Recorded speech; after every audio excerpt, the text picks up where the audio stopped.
کا ہیڈ. کیونکہ برانچ کو ڈائریکٹلی اونر فائنینس نہیں کر رہا ہوتا, برانچ کو ہیڈ آفس فائنینس کر رہا ہوتا. تو اونرز اکویٹی ایک مین سورس آف فائنینس ہے نا.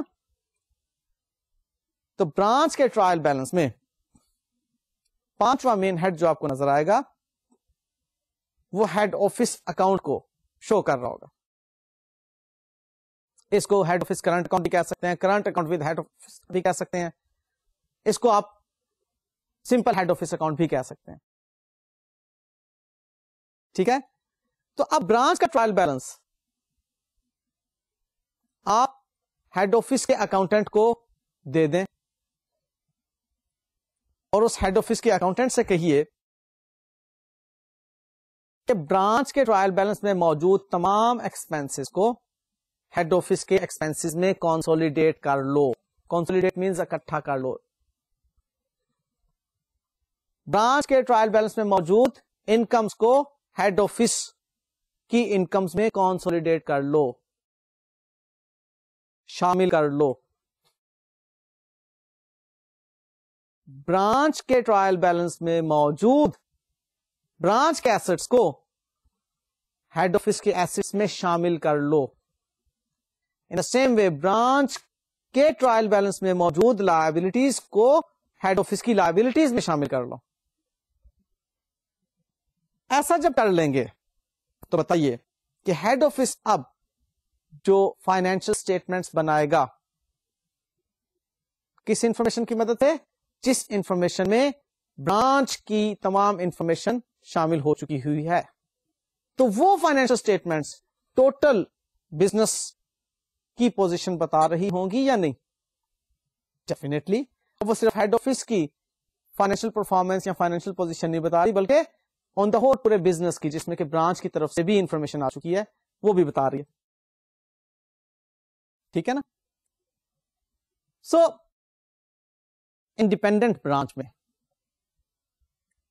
ہم نے برانچ کی طرف سے بھیجے گئے ٹرائل بیلنس میں موجود انفارمیشن کو انکارپوریٹ کرنا ہے ہیڈ آفس کے ٹرائل بیلنس میں.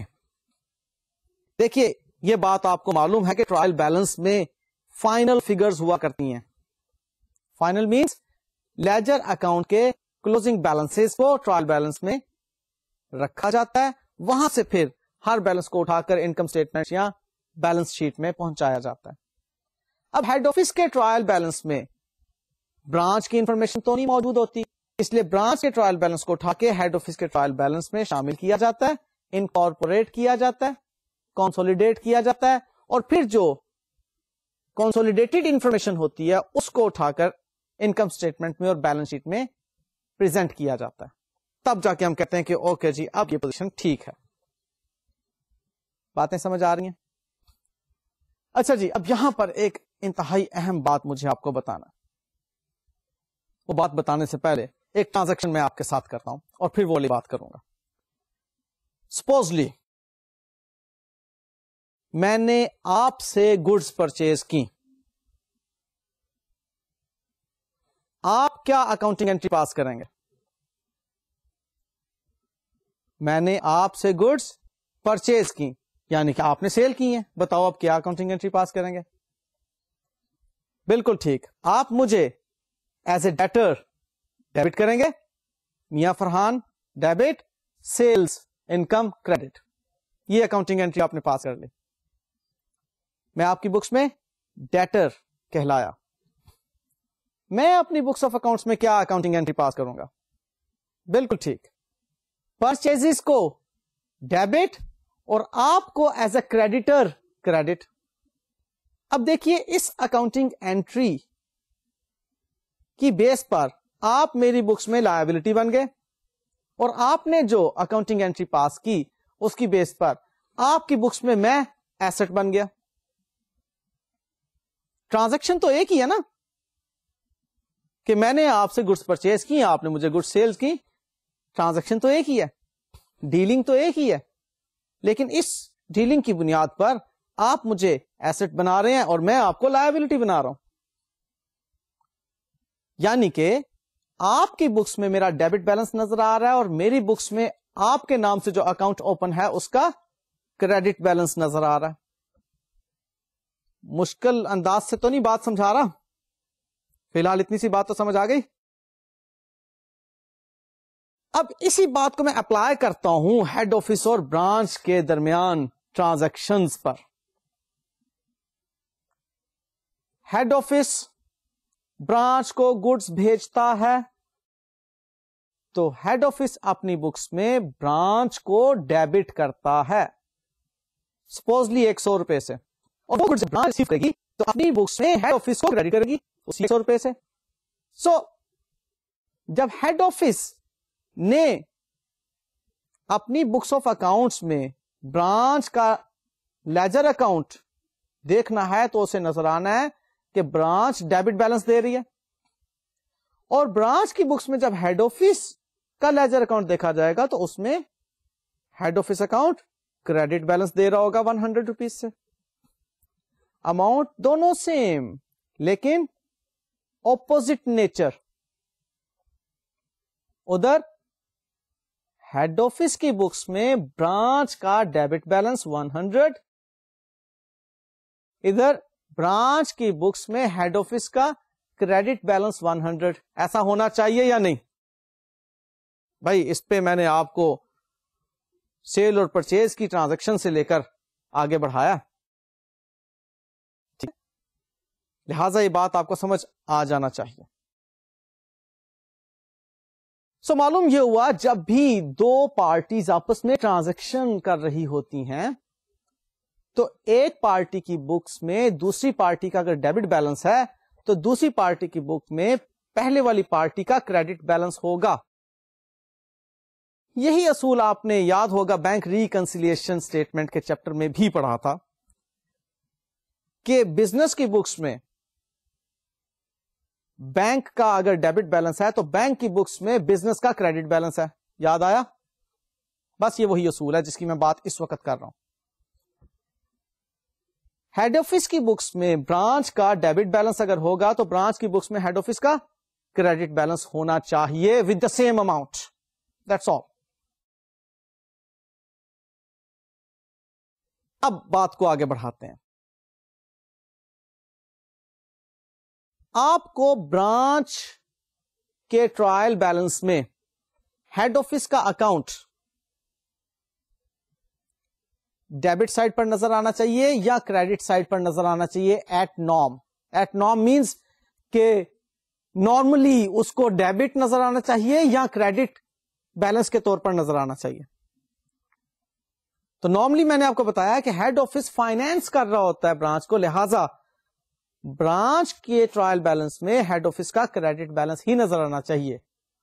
اور اگر یہ نارم ہے تو ہیڈ آفس کی بکس میں برانچ کا ڈیبٹ بیلنس نظر آنا نارم ہوا.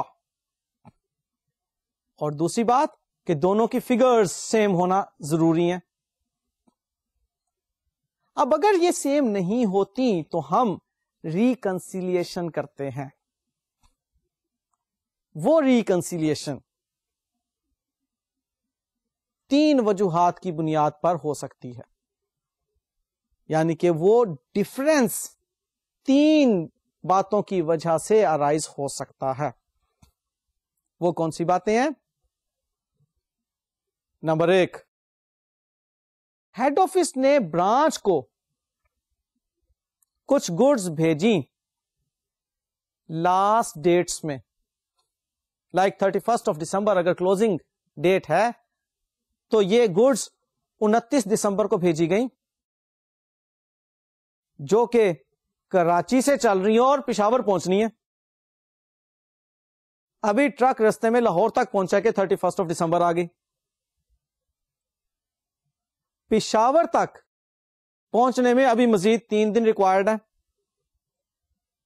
تو ایسی گڈس کو ہم پشاور کے پوائنٹ آف ویو سے, پشاور جو ہے وہ برانچ ہے اور کراچی میں ہیڈ آفس ہے. اب کراچی سے چیزیں چل چکی ہیں, پشاور ابھی تک نہیں پہنچی, 31 دسمبر آ گیا ہے, تو ہم اس کو کہیں گے کہ گڈز ان ٹرانزٹ ہیں پشاور کے پوائنٹ آف ویو سے, کیونکہ کراچی نے, ہیڈ آفس نے گڈز بھیجنے کی انٹری پاس کر لی. کیا انٹری پاس کی؟ Yes, Peshawar branch account debit and goods sent to branch account credit. یہ بات ہم پہلے سیکھ چکے ہیں. پشاور نے برانچ نے کیا اکاؤنٹنگ انٹری پاس کرنی تھی؟ Goods receive from head office debit and head office account credit. اب یہ انٹریز جو کہ پشاور کی بک میں پاس ہونا چاہیے تھی وہ نہیں ہوئی پاس. تو بتائیے پشاور کی بک میں موجود ہیڈ آفس کا اکاؤنٹ کم کریڈٹ ہوا, جبکہ کراچی ہیڈ آفس کی بکس میں برانچ کا اکاؤنٹ زیادہ ڈیبٹ ہو گیا. دونوں آپس میں ریکنسائل نہیں کر رہے, آپس میں مل نہیں رہے, ایک بیلنس نہیں دے رہے. اب یہ کس وجہ کی بیس پر ڈفرنس آ رہا ہے؟ گڈز ان ٹرانزٹ کی بیس پر. تو یہ گڈز ان ٹرانزٹ کی انٹری آپ پشاور برانچ کی بکس میں پاس کریں گے. کیسے؟ Goods in transit account debit and head office account credit. So جی یہ گڈز ان ٹرانزٹ کی انٹری یاد رکھیے گا. گڈز ان ٹرانزٹ کی انٹری یا ہیڈ آفس کی بک میں پاس ہوگی یا برانچ کی بکس میں پاس ہوگی. دونوں کی بکس میں یہ اکاؤنٹنگ انٹری پاس نہیں کی جائے گی, کیونکہ اب دیکھیے نا, ہیڈ آفس تو اکاؤنٹنگ انٹری پاس کر چکا ہوا ہے, برانچ کو ڈیبٹ کر چکا ہوا ہے. دس از دا برانچ جس کو کہ اکاؤنٹنگ انٹری بھی پاس کرنا تھی. گڈس چونکہ ریسیو نہیں ہوئی اس لیے وہ گڈس ریسیوڈ نہیں کہہ سکتا, گناہ ہوگا, اس لیے وہ گڈز ان ٹرانزٹ کا لفظ استعمال کرے گا یہاں پہ. لہذا گڈز ان ٹرانزٹ ڈیبٹ اور ہیڈ آفس کا اکاؤنٹ کریڈٹ. بات سمجھ میں آ گئی؟ اب اسی طرح سے دوسری ریزن کو دیکھتے ہیں ریکنسیلیشن کی, وہ ہے cash in transit. Supposedly Peshawar branch نے کراچی ہیڈ آفس کو چیک بھیجا, پشاور نے فوراً اکاؤنٹنگ انٹری پاس کی head office account debit and bank account credit, کیونکہ چیک بھیجا جا چکا ہے, اس کے پوائنٹ آف ویو سے اکاؤنٹنگ انٹری پاس ہو جانا چاہیے. وہ چیک 31 دسمبر تک ہیڈ آفس کو نہیں ملا تو ہیڈ آفس انٹری پاس ہی نہیں کر سکتا. ریکنسلیشن میٹر آ گیا, کیونکہ اب پشاور ہیڈ آفس کو ڈیبٹ کر چکا ہے کیش سینڈ کی وجہ سے, جبکہ ہیڈ آفس کو جب کیش ملے گا تو وہ پھر بینک کو ڈیبٹ اور برانچ کو کریڈٹ کرے گا نا. وہ نہیں کر رہا جی, مجھے تو پیسے نہیں ملے ابھی تک. سچا ہے, لیکن اس ڈفرنس کو دور کرنے کے لیے اب اس کو ایک اکاؤنٹنگ انٹری پاس کرنا پڑے گی. کسے؟ کراچی ہیڈ آفس کو. اور وہ اکاؤنٹنگ انٹری کیا ہوگی؟ Cash in transit account debit and yes Peshawar branch account credit. اب آپ نے دیکھا کہ اب جو کیش ان ٹرانزٹ کی انٹری ہے یہ صرف کراچی کی بکس میں ہو رہی ہے, یہ پشاور برانچ کی بکس میں نہیں ہو رہی, کیونکہ پشاور برانچ کی بکس میں یہ اکاؤنٹنگ انٹری پاس ہو چکی ہے. تو گڈز ان ٹرانزٹ ہوں یا کیش ان ٹرانزٹ ہوں, دونوں میں سے کسی ایک کی بک میں اکاؤنٹنگ انٹری پاس کی جائے گی. اور نارم یہ ہے کہ جو بھیج رہا ہے وہ تو اکاؤنٹنگ انٹری پاس کر چکا, جس کو بھیجی جا رہی ہیں گڈز یا کیش وہ ان ٹرانزٹ کی اکاؤنٹنگ انٹری پاس کرے. دیکھیں گڈز کے زمرے میں بھی پشاور گڈز ریٹرن کر سکتا ہے ہیڈ آفس کو, تو گڈز ان ٹرانزٹ کی انٹری ہیڈ آفس کی بکس میں بھی آ سکتی ہے. اور کیش کے پوائنٹ آف ویو سے کراچی بھی تو پشاور برانچ کو کیش بھیج سکتا ہے, بھلے وہ انڈیپینڈنٹ ہی کیوں نہ ہو. تو کیش اگر رستے میں ہے ابھی اس تک نہیں پہنچا تو وہ ان ٹرانزٹ کہلائے گا پشاور برانچ کے پوائنٹ آف ویو سے. آئی گیس آپ کو پوائنٹ کلیئر ہو گیا goods in transit and cash in transit کا. بس بات جو ذہن میں رکھنی ہے آپ نے وہ یہ ہے کہ accounting entry for goods in transit and cash in transit is passed in the either books. دونوں میں سے کسی ایک کی کتاب میں یہ اکاؤنٹنگ اینٹری پاس کی جائے گی, دونوں کی بکس میں یہ اکاؤنٹنگ اینٹری پاس نہیں کی جاتی, یا ہیڈ آفس کی بک میں یا برانچ کی بک میں. اب تیسری وجہ کیا بنتی ہے وہ ہے مسٹیک. کسی ایک سے, ہیڈ آفس سے یا برانچ سے.